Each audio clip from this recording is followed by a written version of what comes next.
చేసినా గానీ ఈ టెలిఫోన్ ట్యాపింగ్ వ్యవహారంలో తప్పకుండా గత ప్రభుత్వ అధినేత కేసీఆర్ గారు ఫిక్సప్ కాకుండా ఉండడు. 100% ఆయనే గాని దానికి సంబంధించిన వ్యక్తులు ఇంత పెద్దవారైనా గానీ అందులో ఫిక్సప్ చేయడం దొరుకుతాయి. ఎందుకంటే because confusion statements have been already recorded. కాబట్టి తప్పకుండా అది శిక్షించబడతారు. దయచేసి ఇప్పటికైనా బీజేపీ మీరు డ్రామాలు కట్టి పెట్టండి అని చెప్పి అంటున్నా. యావత్ రాష్ట్ర ప్రజానికి గమనిస్తుండ్రు. ఇవాళ వాస్తవాలు ఏంటంటే 4 ఉద్యోగులతో బయటకు వస్తుంది. ఏ పార్టీ ఏంటి అనేది 4 ఉద్యోగులతో బయటకు వస్తుంది. ఈ డ్రామాలు కట్టి పెట్టండి అని చెప్పని హెచ్చరిస్తుంది.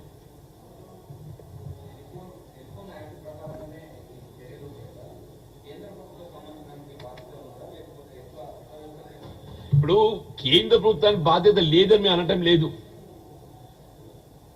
వాళ్ళకి బాధ్యతని వాళ్ళు చర్యలు తీసుకోండి. మేమైతే అడ్డుకోవటం లేదు కదా. సమగ్ర విచారణ సమర్థవంతంగా రాష్ట్ర ప్రభుత్వం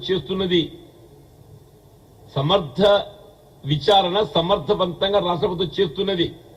ఇవాళ ఏదైతే మీరు ఏ సిబిఐ విచారణ అని చెప్పని తెరపైకి తీసుకొచ్చే ప్రయత్నం చేస్తున్నారో వాళ్ళు కనీసం ఈ అంశాలు వెలుగులోకి వచ్చేంత వరకు దానిపై నోరెత్తలేదు, పల్లెత్తు దాని గురించి మాట్లాడలేదని చెప్పి అంటున్నా. ఈ అంశాన్ని తెరపైకి పట్టుకొచ్చింది రాష్ట్ర ప్రభుత్వ విచారణ అధికారులు. వాస్తవాలు వెలికి తీసింది రాష్ట్ర ప్రభుత్వ ఇన్వెస్టిగేటింగ్ ఏజెన్సీ అని చెప్పి అంటున్నాను. ఇది కేవలం కేసీఆర్ బెయిల్అవుట్ చేయడానికి నేరంకి వెళ్ళి వాళ్ళు ఎప్పటికీ అంశాలు పక్కదారి పట్టించే ప్రయత్నం చేస్తారే. ఇవాళ ఏమంటున్నా, జ్యుడిషియల్ ఎంక్వైరీ మించినటువంటి యొక్క పారదర్శకత, నిష్పక్షపాతంగా విచారణ చేపట్టేటువంటి ఏజెన్సీ ఇది లేదు. ఇవాళ ఏదైతుందో గత ప్రభుత్వంలో జరిగిన మిస్డీడ్స్, కాళేశ్వరం ప్రాజెక్టు కానీ భగీరథ కానీ ఏదైనా కానివ్వని చెప్పి అంటున్నా. ఆ మిస్డీడ్స్, అవినీతి ఆస్కారాలు ఉన్నట్టు అంశాలు అన్నింటిపైన ఏదైతుందో నిష్పక్షపాతంగా విచారణ చేపట్టబడుతుందని చెప్పని తెలియజెప్పడానికి ఏదైతుందో వీళ్ళ జ్యుడిషియల్ ఎంక్వైరీ న్యాయ విచారణ ఆదేశింపజేయడం జరిగింది. దానికి అనుగుణంగా ముందుకు పోతున్నాం. ఇట్స్ నాట్ ఫార్ అవే.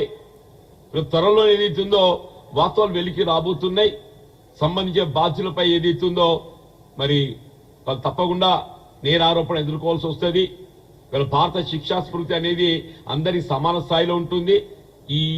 ఈ అవినీతి అవకతవకల బాధ్యులైనటువంటి వారందరూ కూడా వాళ్ళు ఎవరైనా కానీ గత ప్రభుత్వ హయాంలో బాధ్యత నిర్వర్తించిన ముఖ్యమంత్రి కేసీఆర్ గారితో సహా అందరూ కూడా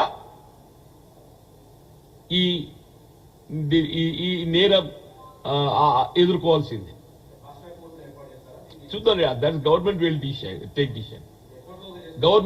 డిసిషన్. ఇప్పుడు జ్యుడిషియల్ ఎంక్వైరీ అనేది they have to give the report అనేది ఆల్రెడీ వాళ్ళు నోటీసెస్ ఇష్యూ చేశారు. సంబంధిత దానిపై వివరాలు ఎవరి దగ్గర ఏమేమి ఉన్నా కానీ అవన్నీ వివరాలు సమర్పించబడే విధంగా అట్లాగే డిపార్ట్మెంట్ ఏజెన్సీస్ కూడా వాళ్ళు నోటీసెస్ జారీ చేసిండ్రు. వాటి తదుపరి ఏదైతుందో definitely they will proceed in couple of months. I think report will come in couple of months. ఇప్పుడు టెలిఫోన్ ట్యాపింగ్ చేసింది బీఆర్ఎస్ పార్టీని రక్షించడానికి బీజేపీ ఏదైతుందో ఈ కొత్త డ్రామా తెరపైకి పట్టుకొచ్చింది.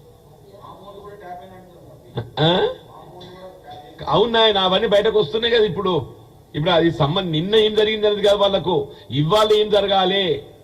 ఇవాళ ఏదైతుందో వాళ్ళు బీఆర్ఎస్ మిత్రపక్షం అయిపోయింది. వాళ్ళకి ఇవాళ బీఆర్ఎస్ మిత్రపక్షం అయిపోయింది. ఆ బీఆర్ఎస్ ఏ విధంగా రక్షించుకొని ఏదైతుందో కాంగ్రెస్ ను ఎదుర్కోవడానికి ఏదైతుందో దేనివల్ల ఎవరికి సాధ్యం కాదు. కాంగ్రెస్ ను ఎదుర్కోవటం వ్యక్తిగతంగా సింగిల్ పార్టీగా బీజేపీకి సాధ్యం కాదు, బీఆర్ఎస్ సాధ్యం కాదు. కాబట్టి ఏదైతుందో మొన్నటి పార్లమెంట్ ఎన్నికల్లో ఏ విధంగా బీఆర్ఎస్ ను కనుమరుగు చేసి నిర్వీర్యం చేసి బీఆర్ఎస్ మొత్తం బీజేపీకి డైవర్ట్ చేసే ప్రయత్నం చేసింది.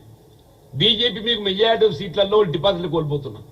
Out of 17 contested parliamentary constituencies, BRS is going to lose deposit in almost more than 10 parliamentary segments. They are going to lose deposit. I'm telling deposit.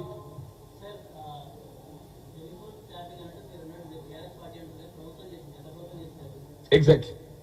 అదే ప్రభుత్వ అధినేత టిఆర్ఎస్ పార్టీ కదా. ప్రభుత్వ అధినేత ఎవరు?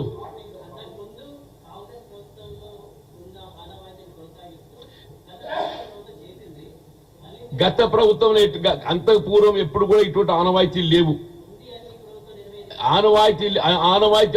అటువంటి ఆనవాయితీలు ఏమంటే తెరపై పెట్టచ్చు. అటువంటి ఆనవాయితీలు ఏమి లేవు. ఈ ఇప్పుడు బీఆర్ఎస్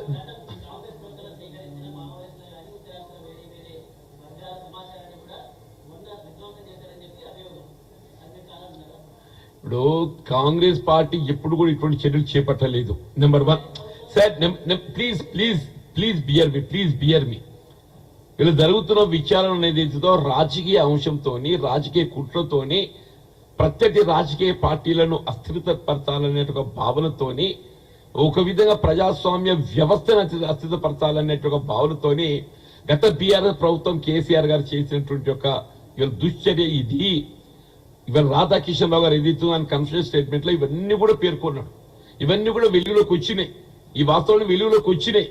బీజేపీ ఎందుకు భుజాలు తట్టుకుంటుందో అర్థం కావటం లేదు. బీజేపీ